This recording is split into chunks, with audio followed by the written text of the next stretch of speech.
محافظ ختم نبوت ترجمان مذاہب حضرت اقدس الحاج مولانا محمد راشد صاحب گورکھپوری سے کہ وہ اپنی مختصر باتوں سے نصیحتوں سے ہم سب کو ہمکنار فرمائیں۔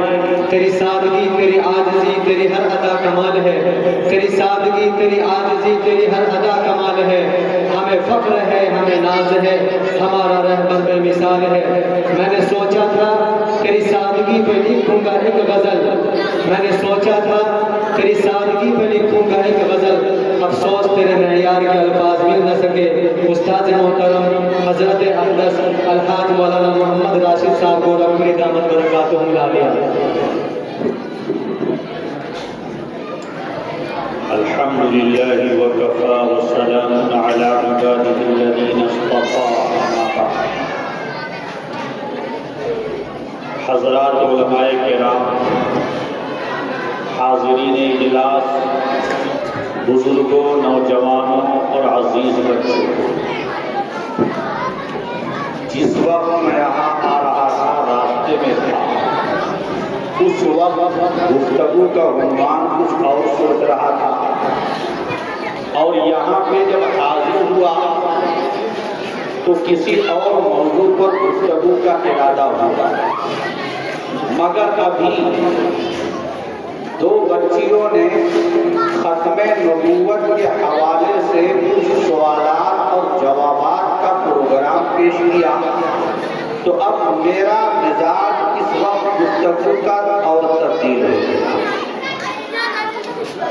بہت طویل وقت نہیں ہے کہ آپ حضرات کے سامنے لمبی گفتگو کی جائے، یار زندہ صحبت باقی۔ آپ پھر کسی وقت مزاج بنا کر، طبیعت کو آمادہ کر کے، پروگرام کا انعقاد کر کے اگر گفتگو سننا چاہیں گے تو انشاءاللہ پھر کبھی طویل گفتگو ہوگی، اور آپ ہوں گے اور میں ہوں گا انشاءاللہ۔ مفتی محمد تصور صاحب نے، میرا خیال یہ ہے کہ یہاں پروگرام کے انعقاد کے حوالے سے بہت کچھ رائے مشورے دیے، اور یہاں جو آپ کی مسجد کے امام صاحب ہیں اور مکتب کے مدرس صاحب ہیں، انہوں نے بھی اس سمت میں کافی محنت کی ہے، کوشش کی ہے۔ بچوں کا پروگرام سن کر کے یہ مجھے اندازہ ہوا۔ دیکھیے، اس وقت بہت مختصر انداز میں کچھ باتیں سنیے اور غور سے سننے کی کوشش کیجیے، اور یہاں سے لے کر کے جائیے، اپنے گھر والوں کو بھی بتائیے، محلے والوں کو بھی بتائیے، جو یہاں نہیں پہنچ سکے ہیں ان تک بھی ان باتوں کو شیئر کیجیے۔ ہم عام طور پر یہ سمجھتے ہیں کہ جو جسمانی فتنے ہوتے ہیں، مادی فتنے ہوتے ہیں، بس یہی فتنے ہیں۔ جو آفتیں آتی ہیں، جو حادثے رونما ہوتے ہیں، جو مصیبتیں ظاہر ہوتی ہیں، بس یہی مصیبتیں اور یہی ظاہری حادثے، یہی بس فتنے ہیں اور آزمائشیں ہیں۔ لیکن یاد رکھیے میرے دوستو، فتنے ظاہر بھی ہوتے ہیں جو انسان کو سمجھ میں آ جاتے ہیں کہ یہ فتنے ہمارے جسم سے متعلق ہیں، ہمارے مان سے متعلق ہیں، ہمارے ظاہر سے متعلق ہیں، اور ہمارے جسم اور بدن سے تعلق رکھتے ہیں۔ لیکن فتنے وہ ہوتے ہیں جو ہمارے باطن سے متعلق ہوتے ہیں، جن کا تعلق ہماری روح سے ہوتا ہے، ہمارے اندر سے ہوتا ہے، ہمارے ایمان سے ہوتا ہے اور ہمارے دین سے ہوتا ہے۔ یہ ہمیں سمجھنا ہوگا، اور جب تک نہیں سمجھیں گے ایمان بھی رخصت ہو جائے گا ہمارے بچوں کا، ہماری بچیوں کا، اور ہمیں اندازہ بھی نہیں ہوگا۔ کورونا آیا، یہ ایک ظاہری فتنہ تھا۔ طوفان آتے ہیں، یہ ظاہری فتنے ہوتے ہیں۔ زلزلے آتے ہیں، ظاہری فتنے ہوتے ہیں۔ مال کا، دکان کا، کاروبار کا، روزگار کا نقصان ہو جاتا ہے، یہ ظاہری فتنے ہیں۔ ان کے ذریعے سے آزمائش ہوتی ہے کہ انسان ان ظاہری حادثوں سے متاثر ہو کر کے کیا رد عمل پیش کرتا ہے۔ لیکن بہرحال یہ ظاہری حادثے ہیں، ان ظاہری حادثوں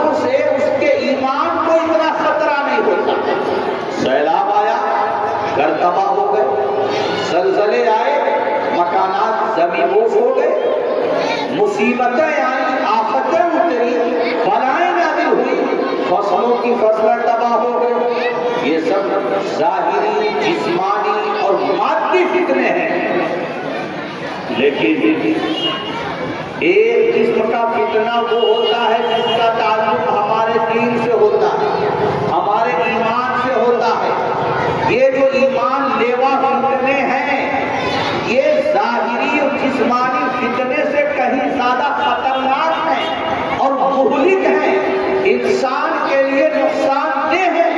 دنیا تو تباہ ہو ہی جائے گی، آخرت بھی برباد ہو جائے گی، خراب ہو جائے گی. اس لیے ہمیں ظاہری فتنوں سے کہیں زیادہ باطنی فتنوں سے بچنے کی ضرورت ہوتی ہے.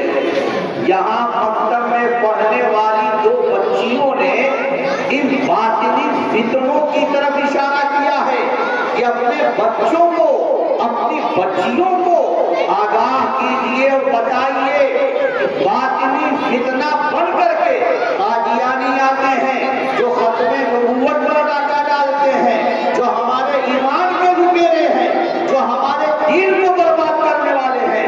اس لیے ہمیں پختہ یقین رکھنا چاہیے اور اپنے بچوں اور بچیوں کے دل و دماغ میں، سینے میں اس بات کو پیوست کر دینا چاہیے کہ ہمارے نبی حضرت محمد رسول اللہ صلی اللہ علیہ وسلم آخری نبی ہے. آپ کے بعد کوئی نبی آنے والا نہیں ہے. مزہ برسات کا چاہو تو ان آنکھوں میں آ بیٹھو. سیاہی ہے، سفیدی ہے، شفق ہے، ابر بارہ ہے.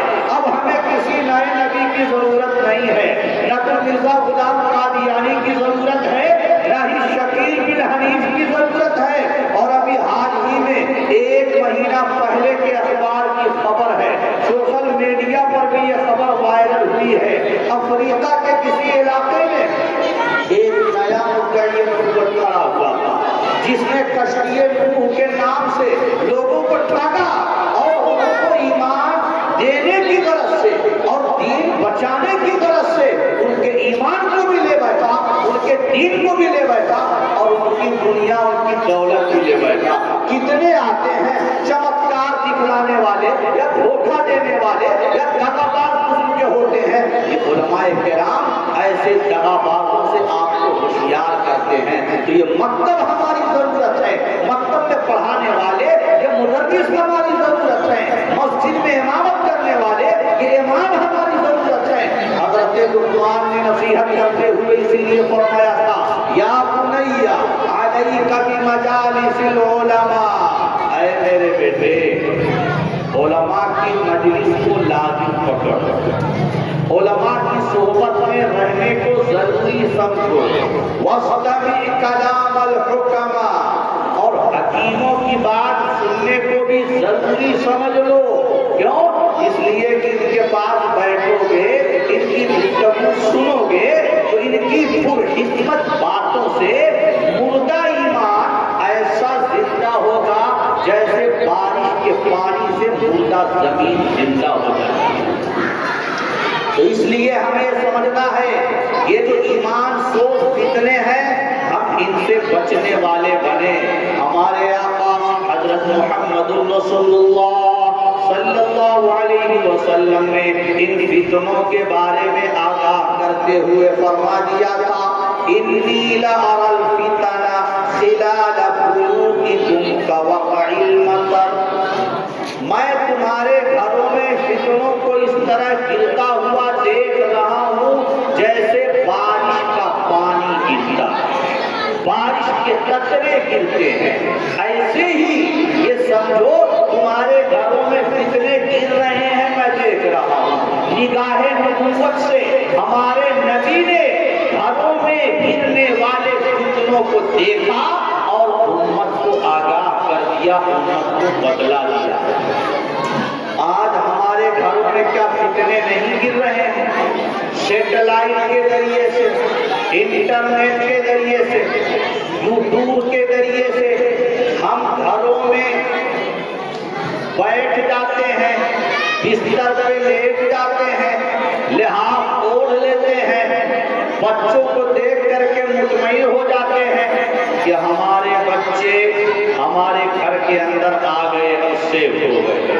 یہ بستر پہ چلے گئے اب محفوظ ہو گئے، اور یہ لحاظ توڑ لیے ہیں اب کوئی خطرہ نہیں ہے، نو پرابلم، کیونکہ گھر کے گیٹ کو بند کیا جا چکا ہے، گھر کا دروازہ مسدود ہو چکا ہے، اب باہر سے کوئی خطرہ نہیں ہے۔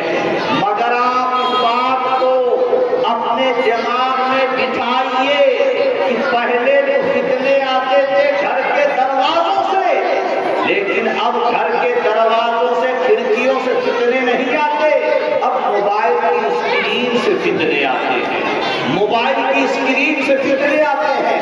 آپ جس بچے کے بارے میں مطمئن ہو گئے کہ یہ تو ہمارے گھر میں آ چکا ہے، رات کے 10 بج چکے ہیں اور یہ بستر پہ لیٹ چکا ہے، لحاظ کے اندر موجود ہے، اب کوئی دقت اور پریشانی کی بات نہیں ہے، مگر آپ سنیے اسی بستر پر، اسی لحاظ کے اندر وہ اکیلا آپ اس کو سمجھ رہے ہیں، لیکن موبائل سے اس کے 4 لوگوں سے دوستی چل رہی ہے، 8 لوگوں سے اس کی یاری چل رہی ہے، وہ آپ سمجھ رہے ہیں کہ اکیلا ہے، لیکن اسی کے ساتھ 10 لوگوں کی مجلس لگی ہوئی ہے، اور کبھی اس موبائل کے ذریعے سے دوستی یاری کے علاوہ جب وہ دین کے نام پر ملحدین کی باتیں سنتا ہے، ایمان کے نام پر ایسے ایمان بیچنے والے، ایمان کو خراب کرنے والے لوگوں کی باتیں سنتا ہے، جن کا مشن ہی ہے ایمان کو خراب کرنا، ارتداد کو فروغ دینا اور کفریات کو عام کرنا، جب ان کی باتیں سنتا ہے تو باتوں کو سن کر کے کبھی الہادی ذہن بنتا ہے، کبھی اسلام کے خلاف ذہن بنتا ہے، کبھی دین کے خلاف ذہن بنتا ہے۔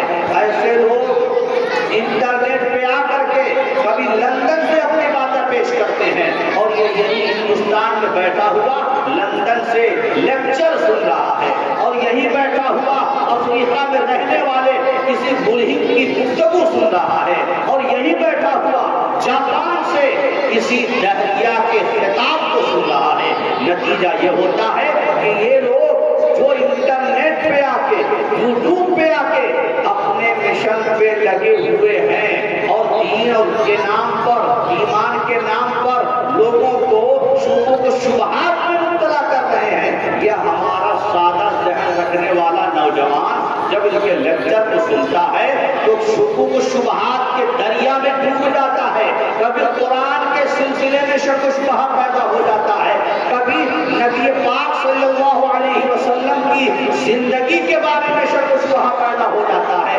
کیونکہ یہ لوگ کبھی نبی کی تعلیمات پر اعتراض کرتے ہیں، کبھی طلاق کا مسئلہ چھیڑتے ہیں، کبھی حلالہ کا مسئلہ چھیڑتے ہیں، کبھی اجراء نبوت کا مسئلہ چھیڑتے ہیں، کبھی کہتے ہیں نبوت رحمت ہے تو رحمت کو جاری ہونا چاہیے نہ کہ بند ہونا چاہیے۔ ہمارا نوجوان جو علماء سے کٹا ہوا رہتا ہے ان کی چکنی چپڑی باتوں میں آ جاتا ہے، اگر یہ ختم نبوت کے بارے میں ذرا سا شک کرنے والا ہو گیا تو اس کا ایمان ختم ہو گیا، اگر قرآن کے کلام الہی ہونے میں اسے ذرا سا شک ہو گیا تو اس کا ایمان برباد ہو گیا، اگر وہ نبی کی لائی ہوئی تعلیمات کے بارے میں کنفیوژن کا شکار ہو گیا اس کا ایمان خراب ہو گیا۔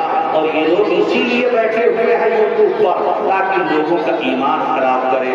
اس لیے میرے بھائیوں ہمارے نبی نے جو بتلا دیا تھا اس کو ذرا سمجھو، فرمایا تھا میں تمہارے گھروں میں فتنوں کو اس طرح گرتا ہوا دیکھ رہا ہوں جیسے بارش کے قطرے گرتے ہیں۔ آج ہمارے گھر میں فتنے آ رہے ہیں، ضروری نہیں ہے کہ ہمارا بچہ باہر جائے گا تبھی وہ بگڑے گا، نہیں، گھر میں رہ کر کے بگڑ سکتا ہے، لیکن ایک صورت یہ ہے کہ اگر ہم نے اپنے بچے کی تعلیم و تربیت کا خیال کیا اور اس کو عقیدہ پڑھا دیا، اس کو اپنا ایمان سمجھا دیا، اس کے دل کو مضبوط کر دیا، مکتب سے جوڑ دیا، مسجد سے جوڑ دیا، امام سے جوڑ دیا، علماء سے جوڑ دیا، تو ہمارا یہی کام اور ہماری یہی محنت ہماری نسلوں کے ایمان کی حفاظت کا ذریعہ بنے گی۔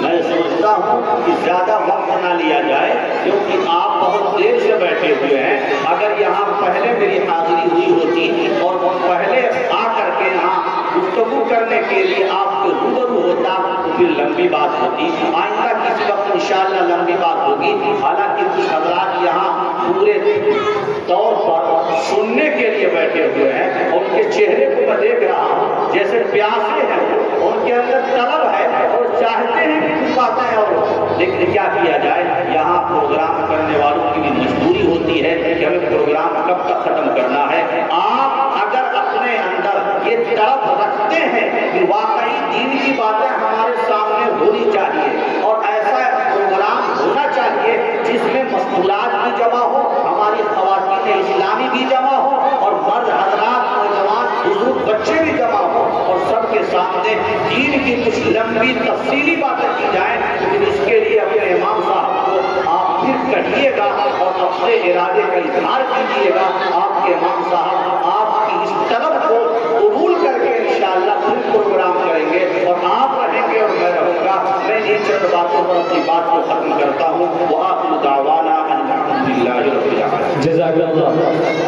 حضرت استاد محترم آپ تشریف لائے، اللہ آپ کو جزائے خیر عطا فرمائے۔